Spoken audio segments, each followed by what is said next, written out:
Have you ever sat quietly at the end of a long, really exhausting day and just asked yourself, why am I working so hard but still not winning?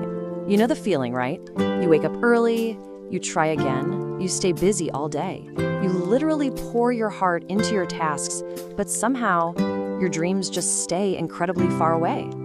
It's a painful realization. You put in this immense effort, but you look around and watch as someone else seems to work far less, and yet they achieve so much more. Why does that happen? Are they just luckier, smarter? Well, today, in this explainer, we're going to uncover the real reason.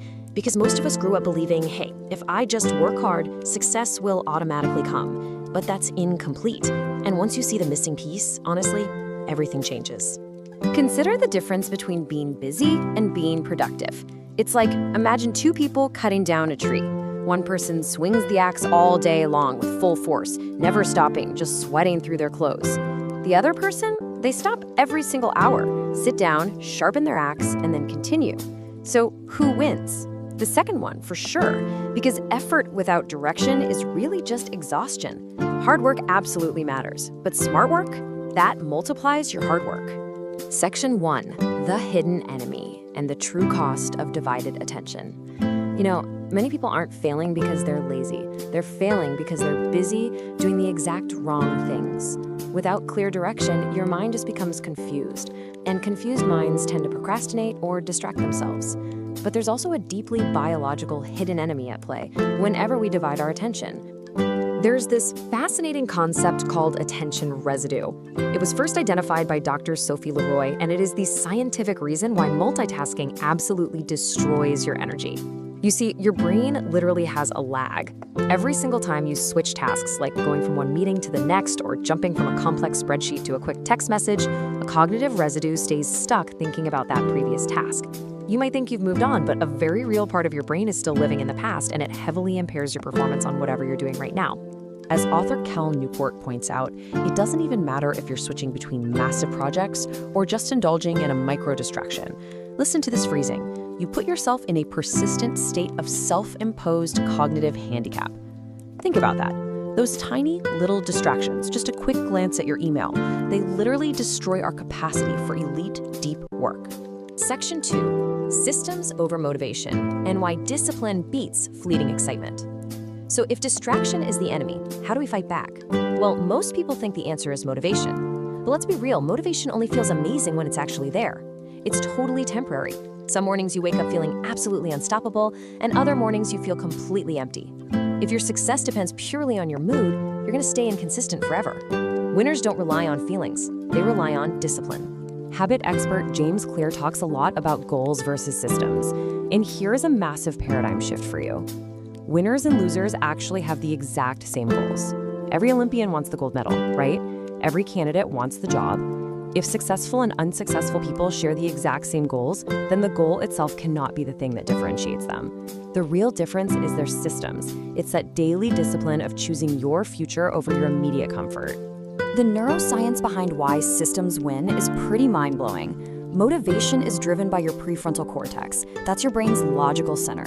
It requires heavy conscious effort, and it's highly emotional and fleeting. But systems, when you repeat a habit over and over, control actually shifts to your basal ganglia, which is basically the brain's autopilot. It becomes completely reflexive. It requires almost zero willpower. You aren't just desperately pushing for a result anymore, you're literally rewiring your brain for continuous improvement. Section 3, the boot up sequence, how to prime your brain for deep focus.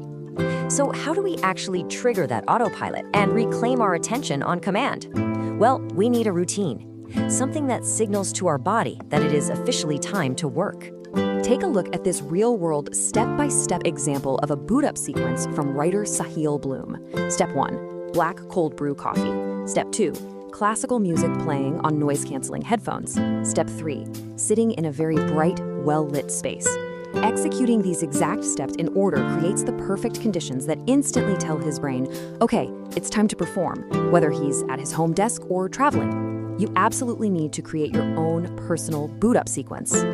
Section 4, mastering deep work, building your focus muscle.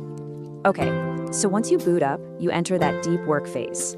But you need structured strategies to fix those old multitasking habits and keep that attention residue far, far away.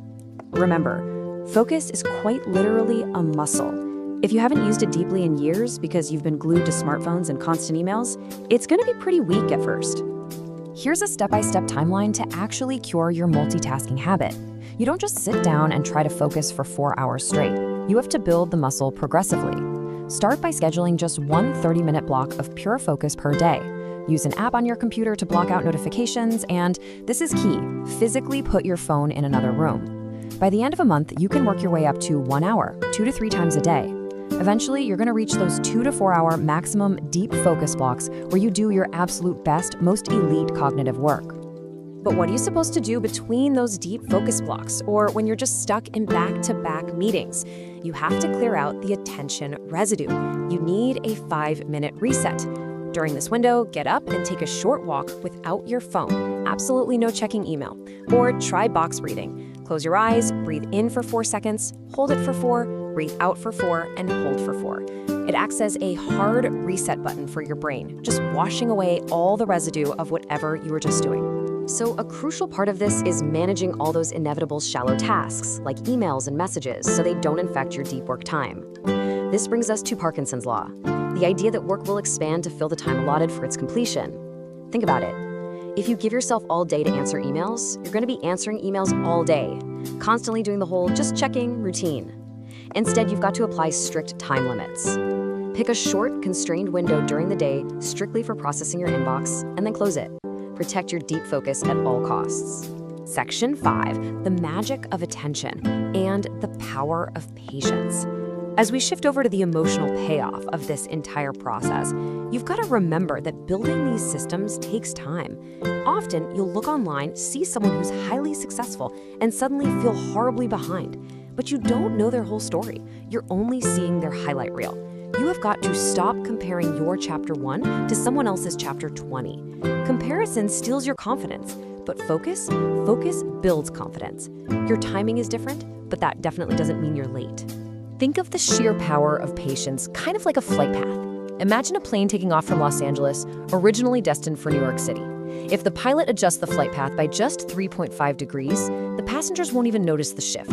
But over time, that tiny deviation compounds. By the time the plane lands, it's in Washington, D.C., not New York. Tiny, consistent, 1% improvements to your daily habits will completely alter your life's final destination. So let's bring this all together.